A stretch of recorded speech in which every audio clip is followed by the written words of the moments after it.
Good morning and welcome to this week's Learn with Lorna, pre-recorded as I am at a training event.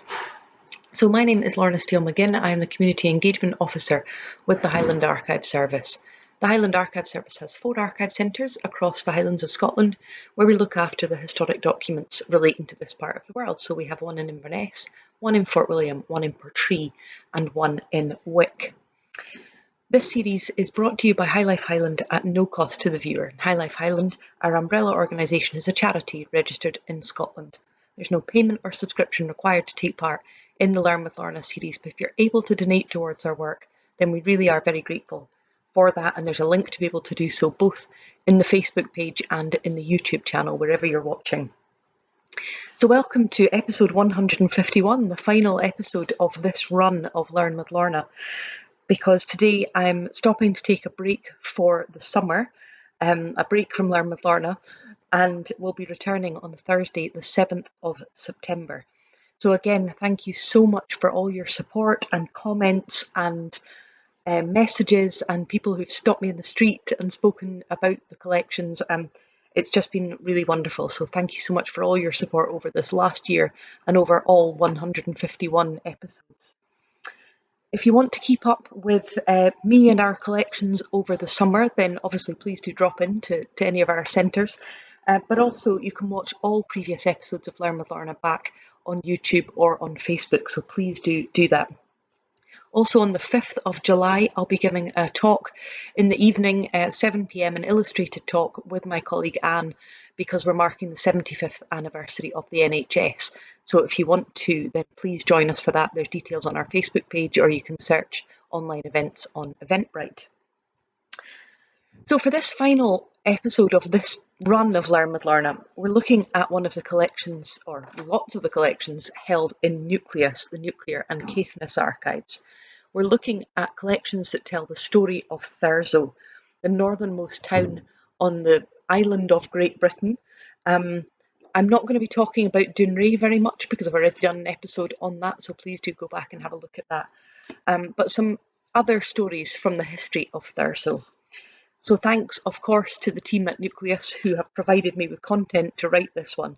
I love doing a talk that relates to the Caithness collections because the team up there are so fabulous at research and at kind of supporting me with information to write a talk. So I'm very, very grateful to them as always. So like so many of our towns and settlements, Thurso has a long history with people living in the area for thousands of years. The wonderful Hetty Munro, who you may remember I've done a Learn with Lorna on, gave a talk about the history of Thurso, and we hold a copy of that amongst her papers. She opens it by saying that she can't possibly give a proper talk on Thurso, Caithness or anything else, having been told years before by a teacher that her mind was like a rag bag. But I know that's nonsense and you know that's nonsense, so I'm going to share with you some extracts from that talk that Hetty Munro gave. Thurso is a very old town, or at least a very old settlement, and no one is very sure of the correct derivation of the name, because in Old Norse, Thorsa meant Thor's river. But Professor Thorson prefers Thor's Hauer, Thor's mound, because it is unusual to find a Scandinavian river containing the name of a god. But in Gaelic, the name of the town is Infer Horsa, i.e. Horsa at the mouth of the river. And while there is no factual foundation, there is legend which says that Hengist and Horsa sailed north in 40 ships and overran the place. One can imagine the Vikings sailing over from Orkney and thankfully coming into the bay after crossing the stormy firth. No wonder they settled in. Here was a good salmon river, and Orkney and Shetland had none, and there were fine lands ready to cultivate. Yes, the Vikings had landed on a good thing. It was a pity that there were some people already here, the Picts, who stayed in their brochs, these round stone structures of which Caithness has the greatest concentration in the country, although all ruined now. She goes on to say that the Picts and the Vikings settled together relatively well, and then says we hear very little of Caithness until the 12th and 13th centuries. There was a battle with the Norsemen at Harold's Tower, past Thurso East, but we were beaten, so we don't talk about that. I love Hetty. So you can start to get a little bit of that early history, the Viking connection, and all the interplay between the peoples. Old St Peter's Church was started in 1222, and Thurso grew progressively busier and more important, as Hetty points out in this extract. It is difficult for us to imagine that a tiny dot on the northern extremity of Scotland could be so important in the 12th and 13th centuries. So important that King David II decreed in 1328 that the weights and measures used in Caithness should be the standard for Scotland. By 1330, Thurso was a very busy trading port, trading with the Baltic for timber, the Low Countries for wine, fruit and spices, anywhere a ship could go exporting hides, tallow wax and grain in vast quantities. She goes on to say that beyond that busy period of the 12th and 13th centuries, Thurso was made a borough of barony in 1633, and until the beginning of the 19th century it was the capital of the county. However, by then the fishing trade was growing in Wick and Stacksco and the flagstone industry only beginning in Thurso, so the county offices were moved to Wick, and that probably had something to do with the fact that Thurso did not appear so prosperous in the 19th century. So it gives some history of the town's early years and also where the town sits in relation to Wick. I mentioned in that extract that Thurso became a borough of barony in 1633. As the local authority archive, we hold the records, the surviving records for Thurso as a borough, including town council minutes, records of the Thurso River Harbour trustees, and other documents, but mostly these date from the 1800s onwards, and unlike Wick, we don't hold any borough charters for Thurso. However, we do hold information about those early borough years in other collections. So you might remember a couple of weeks ago when I did an episode on different occupations to be found in archives, which was really interesting to write. You might remember that I mentioned Inverness Borough's drummer and postmaster of horse. Well, in Nucleus we hold a booklet entitled Old Thurso, written by Donald Grant, and he describes the role of Thurso's official piper, drummer, bellman and crier. The piper and the drummer had the role of waking the townspeople in the morning at 5 a.m. and then playing again in the evening at 8 p.m. to suggest a possible bedtime. Apparently in 1743, the Baileys had to investigate the piper Alexander Callum and the drummer Robert Miller, who had been neglecting their duties and not turning up to wake people or to suggest going to bed. But that wasn't as bad as the piper of 1706-1708 time, who appeared before the Kirk session charged with, and I quote, playing to multitudes of men and women dancing promiscuously. In Donald Grant's booklet, he goes on to say that by 1830, the piper and drummer were no longer regular in the discharge of their morning and evening duties. This is understandable when we learn that they no longer received an official salary, but were given permission to seek gratuities at Christmas from the householders, whose slumbers they had so often and so rudely disturbed. Imagine that. Please can you give me some wages because I woke you up at 5 a.m. We hear no more of the piper. It looks as if his services terminated around about this time, so around about 1830. The last mention of the drummer was in 1862, although a deed of 1866 mentions that a certain intimation was to be made by tuck of drum or otherwise. The crier, or the bellman, was a familiar figure until well into the 1900s, although not latterly as a borough official. I was just completely fascinated by that. I thought that when I spoke before about the piper, the drummer in Inverness, and someone had said, but who woke the drummer up so that he could wake everybody else up? And the answer is, I've absolutely no idea. But really interesting just to see those roles that were once essential and then ceased to be as things changed. I was really interested in the information sent across to me by my colleagues at Nucleus about the development of infrastructure in Thurso. Have a listen to this from that same old Thurso booklet. Before the opening of the first bridge in 1800, the only way of crossing Thurso River was by boat or by fording it. There was from early times an official cobble for use of the public, so a boat. It operated on Sundays only to ferry worshippers over to the church, and the Kirk Session footed the bill. In 1691, the Kirk Session announced that if any of the boatmen are found putting over any on the Sabbath day without acquainting the minister and some of the elders, they are to stand in sackcloth. Because I was quite struck when I read that they were allowed to cross on the Sabbath at all, but they're only allowed to do it if they're taking people to church, and they have to tell the minister and the Kirk Session first. And if they don't, the boatman has to stand in sackcloth. Normally, the cobble crossed at the south end of the harbour at a place called the Gutters, but in spates and high tides, it crossed above the gutters. The crossing could be dangerous, especially in stormy weather, and the cobblemen were not always reliable. On market days, they were inclined to overload the cobble, and records suggest that they were often far from sober. On one tragic occasion in the spring of 1749, the cobble capsized, and 17 of its occupants were drowned. And it says, occasioned, as some people allege, by the insufficiency of the cobble and the carelessness and neglect of the cobblemen.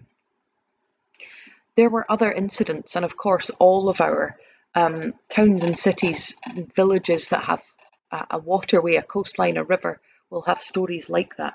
And there were other incidents. But despite all of that, it wasn't until the late 1700s that a bridge was seriously considered. In 1798, Sir John Sinclair called a meeting of the inhabitants, suggesting that they might like to subscribe to a bridge. In other words, they might like to pay for a bridge. And it opened a couple of years later, with another one following in 1887.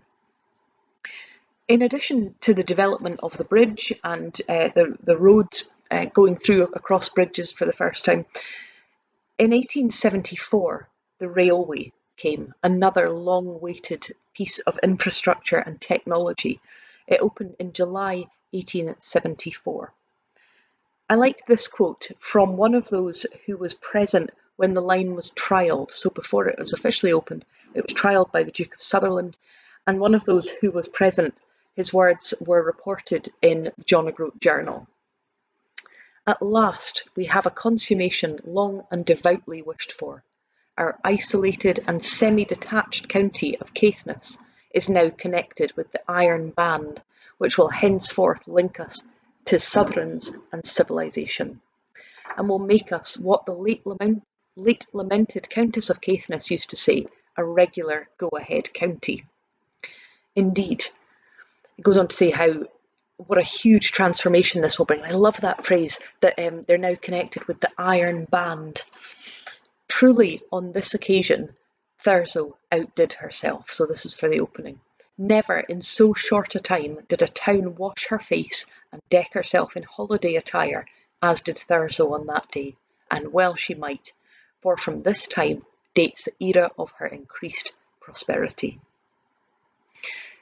I think it's hard for us now to really realise the huge impact that the railway had on places like Thurso, to suddenly be connected to the rest of the country in a much easier way.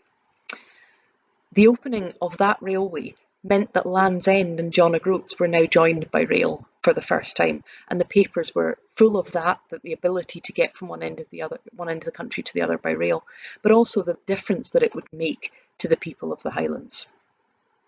And so in Thurso, as elsewhere, and I've mentioned this many, many times through all these episodes, the late 1800s were just years of huge transformation and development. Changes in transport, in church, in education, in infrastructure, so many things changing in the mid to late 1800s. In 1862, the Miller Institution was opened. It was built between 1859 to 1862, originally built as a boys' school.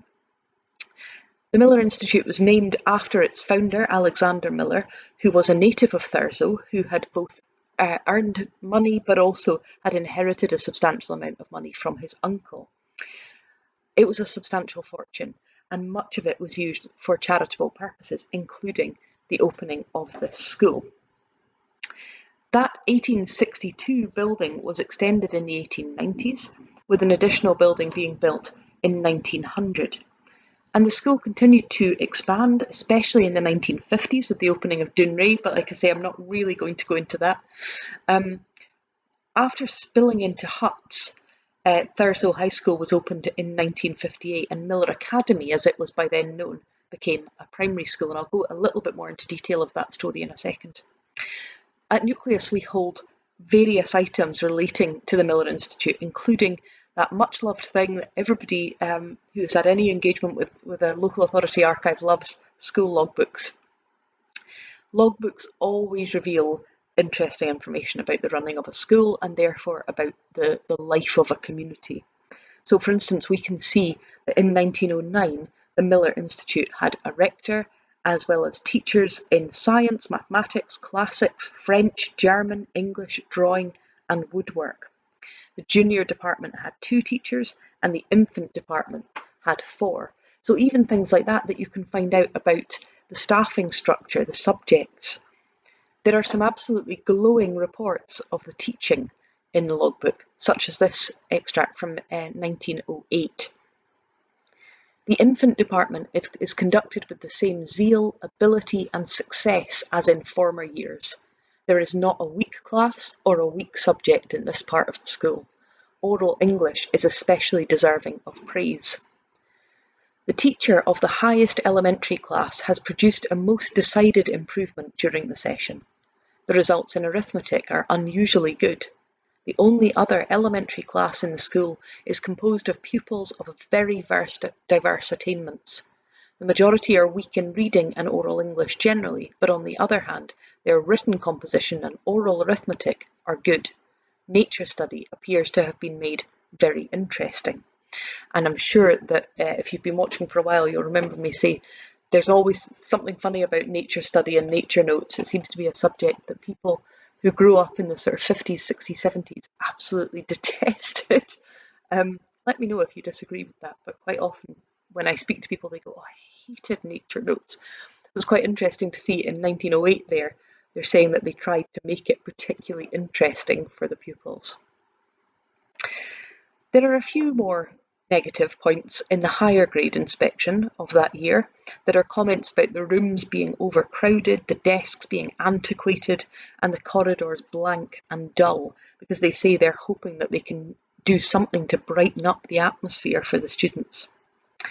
It also mentions some weaknesses in ability, particularly in languages and geography.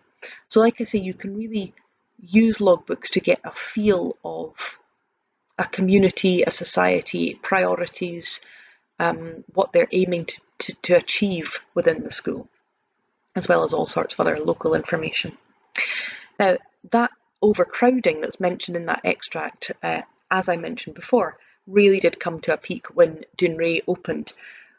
There was such an influx of people to Thurso. The Education Authority were told at the time that about 300 new houses would be built, and so they planned accordingly. But in the end, it was over 1,000 new houses built to accommodate Dounreay workers, and the school simply just could not cope with that huge number of students coming in. And so a new secondary school was built as emergency accommodation was used for primary school. So as well as the school, classes were held in church halls, in staff rooms, in dining halls and huts.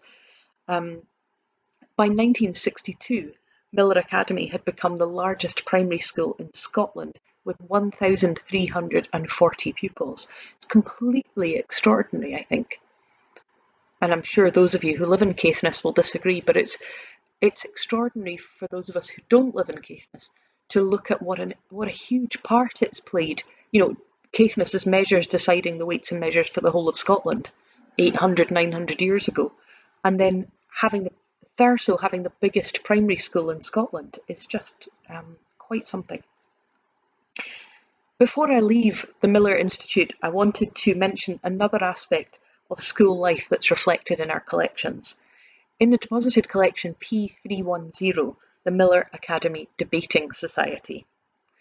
The Debating Society was formed in 1932 to give pupils practice in public speaking and in debate governance.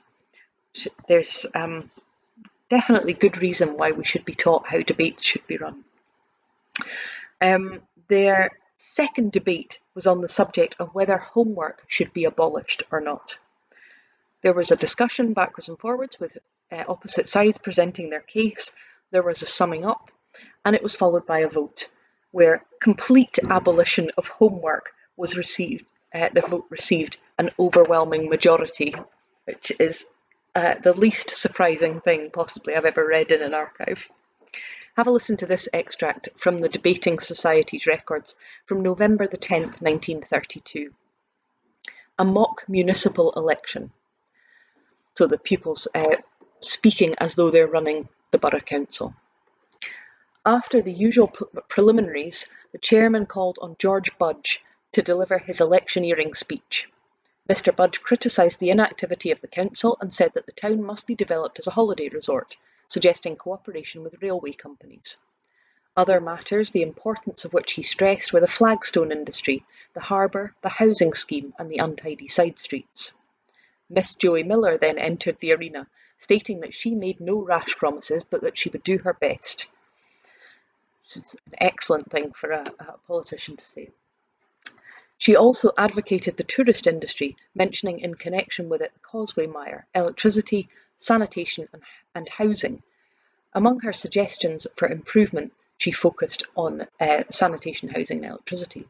She was followed by Sandy Murray, who painted a brilliant picture of Thurso, the Brighton of the North, with its full complement of boarding houses, donkeys, bathing coaches and seaside amusements.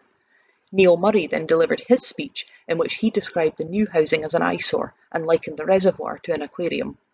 He criticised the police, the state of the back streets, the time taken in repairing burst mains, and the football pitch in Sir George's Park.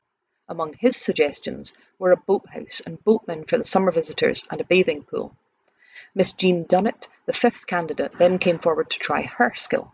She asserted that the presence of women on the council was a necessity and gave some of the improvements she considered necessary and for which she would fight. These were especially a shelter at the beach, protective railing on the Bray Head, and better street lighting. An open discussion followed.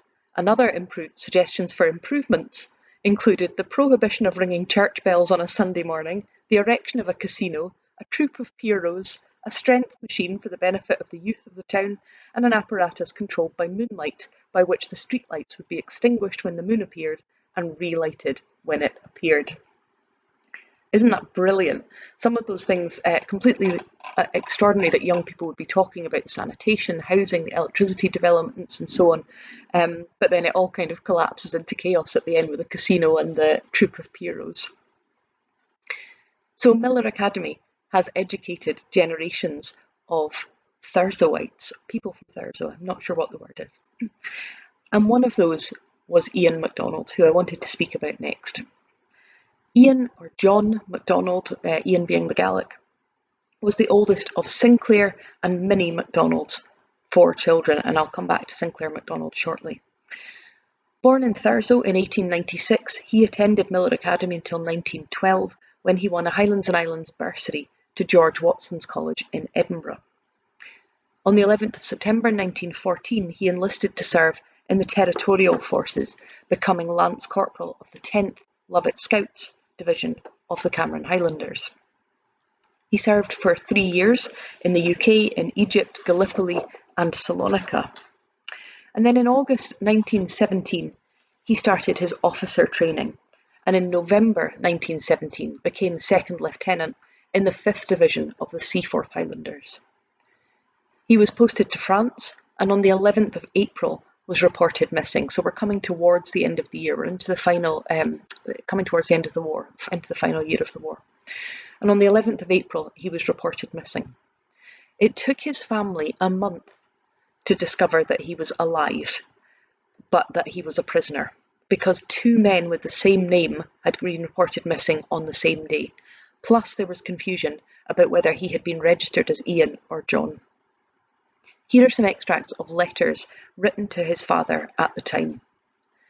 Dear Mr. MacDonald, I regret to inform you that your son, Lieutenant MacDonald, is reported missing from the 11th.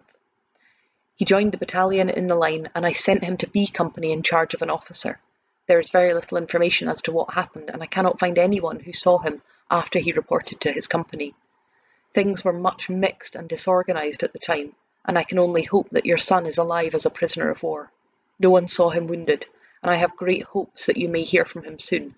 Please accept my deepest sympathy at this anxious and trying time. Imagine getting that and then waiting a month before you know whether he's died or what has happened.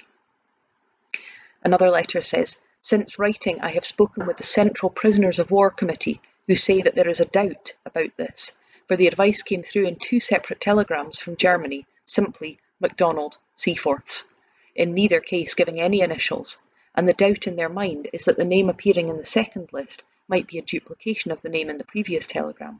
I think it right to put this doubt before you. So, being straightforward and honest and saying, look, we just don't know.